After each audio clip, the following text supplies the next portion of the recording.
They called my name while I was still in the kitchen, watching the rain slide in muddy streaks down the corrugated window glass. Someone's voice, brittle with disdain, echoed across the tiled hallway. The community hall wasn't really a church, but we called it that. It had cheap folding chairs, linoleum floors, and those old plastic icons in the corners, left from when it really was holy ground. Whatever faith lived in the bricks had been worn down by decades of gossip, potluck dinners, weddings, wakes. My heart felt like it was being twisted in someone's hands. I wiped my damp palm on my shirt and stepped into the main hall, facing a semicircle of relatives and neighbors. My father stood behind a shaky plastic table near the middle. Every Tuesday, the neighborhood met here to discuss everything. The leaky roof of donor Irene's place, the plan for the Festa Junina, even who needed prayers for cancer treatments. But today I was the topic. As I walked in, Zeka, my older cousin, leaned back with a smirk. He had never finished school but made more in deliveries than most of us put together. Aunt Marta, tight permed hair and rosary clutched like a weapon, gave me that look she reserved for stray dogs and government officials. Christina, the only one who ever defended me, was hunched in the second row, biting her lip, eyes cast down. "We are here," my father announced, "because Gabriel wants to talk about his internet thing." He gestured toward me. "Go on." I looked up, feeling the weight of stares, and cleared my throat. "I've been building software," I said, voice steadier than how I felt. "A tool for local businesses. It helps manage sales, schedules, deliveries, everything. I want to set up a company and make it grow." Zeka snorted loud enough for everyone to hear. "Did you make any money yet, or just more bills?" A ripple of laughter swept the room. Even my mother smiled, half-hearted but real. She loved me, but she was tired. Tired of broken promises, tired of friends asking what her educated son was really doing, tired of my empty bank account. I pressed on. "I haven't raised funding yet, but I have a prototype. It's working. Small shops in Paneros are already testing it." Marta rolled her eyes. "So you don't have a real job?" A few people muttered agreement. I tried to ignore them and focus on hands. Knotted, veined, manicured, cracked from hard work. I had grown up with these people, shared their sadness and victories, but right now their eyes felt like stones. My father's jaw was set. "Son, dreams are good, but rent needs to be paid. If you don't have clients or money, let's not waste time on this fantasy. A man must be practical." He sounded more tired than angry. A voice from the back mantled who ran the nearby bakery spoke up. "We all work hard, Gabriel. Maybe you should too." There it was, the shame sharp and deep. It wasn't just skepticism.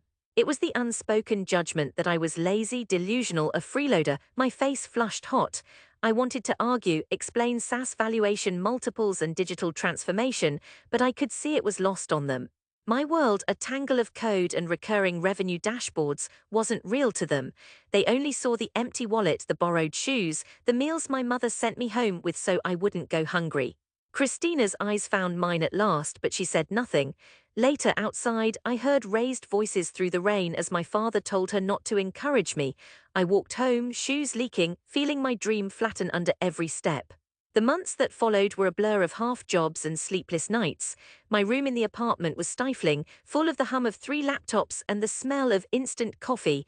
I coded until my eyes burned and every line blurred.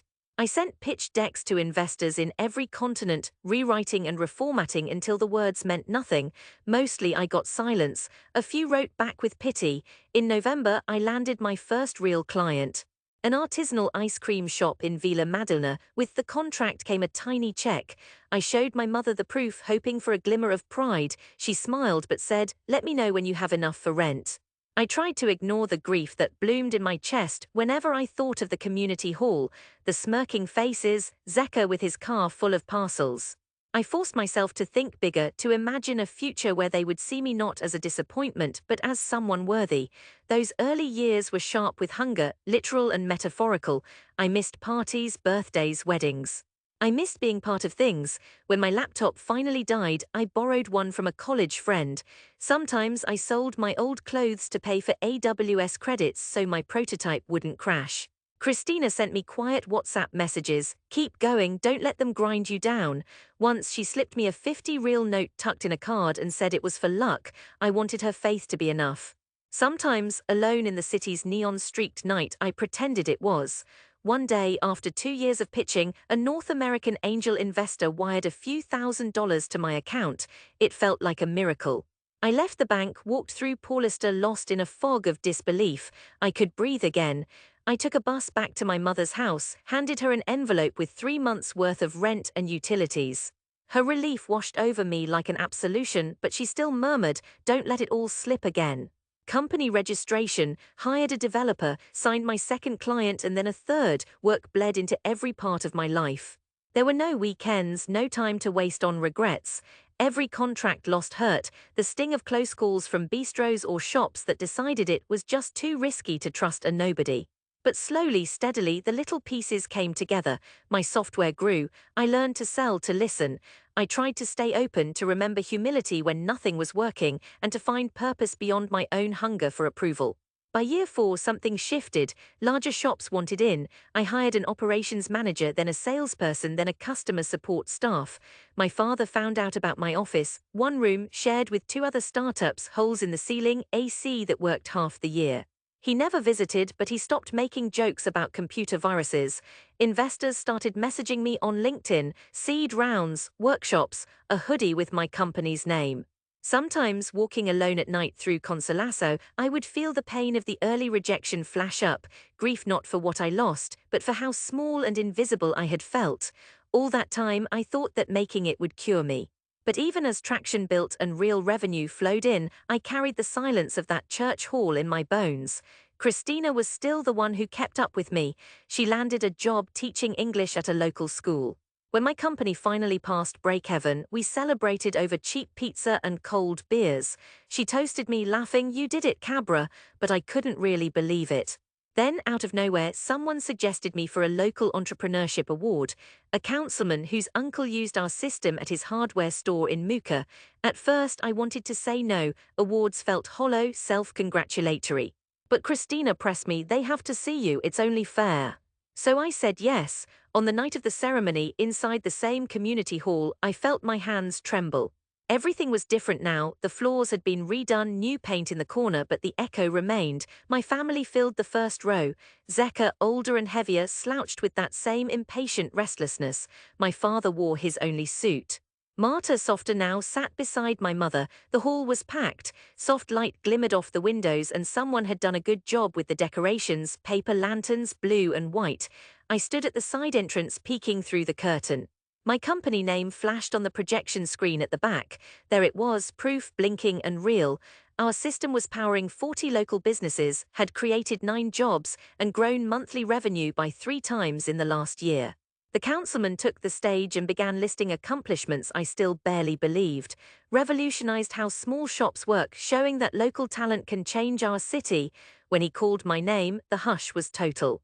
I walked out, every step slow and deliberate. My heart thundered in my ears, but my mind was washed clean by a kind of clarity, each memory snapping into place. The laughter, the rain, my father's disappointment. I looked for Christina, found her close to the aisle, hands clasped tight. People cheered. Old neighbors I hadn't seen in years waved wide-eyed. I felt heat blooming behind my eyes. I accepted the plaque, heavy and cold in my hands. The councilman beckoned me to the microphone. His voice was a blur, and then it was my turn. I cleared my throat. 5 years ago, I stood in this same room trying to explain a dream no one could see. I scanned the faces, my father's knitted brow, Zeka's guarded stare, Marta's anxious smile. "I understand now why you doubted me. There was no proof, only hope." My voice faltered, but I pressed on.